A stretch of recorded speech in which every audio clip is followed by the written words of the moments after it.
بسم الله الرحمن الرحيم. أهلا بكم في حكاية جديدة من حكايات حكاوي الدكتور الحناوي، يحكيها لكم دكتور محمد الحناوي، استشاري النساء والتوليد.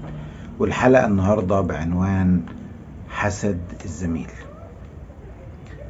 ذهبت مرة من 10 سنين لإجراء عملية قيصرية في مستشفى خاص بدمياط.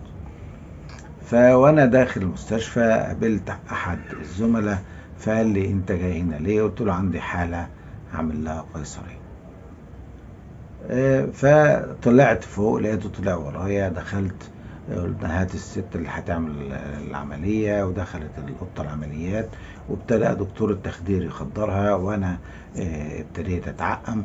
خلصنا التعقيم، دخلنا أوضة العمليات وعقمنا السيدة وفرشنا، وابتديت افتح الجلد. وانا في كل الكلام ده والزميل ماشي ورايا يعني ملوش اي علاقة بالحالة الا انه جاي ورايا.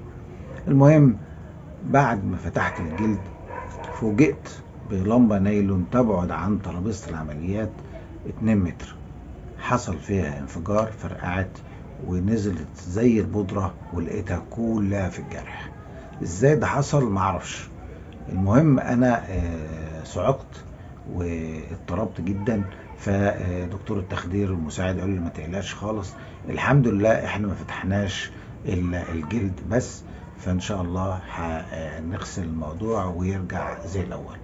جابوا ازايز محلول ملح وقعدوا نكب في حوالين الجرح، لان السيده كانت متغطيه ما فيش الا حته صغيره اللي مكشوفه، وقعدنا نكب على الحتت دي لما وننظف بفوط مبلله وهكذا. وبعدين عقمنا الجرح تاني وعملنا القيصريه.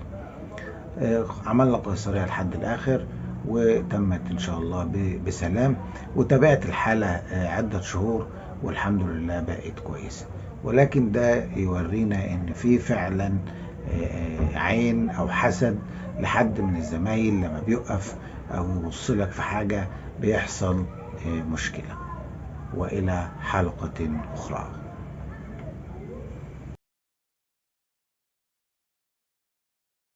أسأل الله أن يبشركم بما يسركم ويكف عنكم ما يضركم، ويجعل العافية لباسكم، والمغفرة ستركم، والسعادة طريقكم، والجنة دارنا وداركم.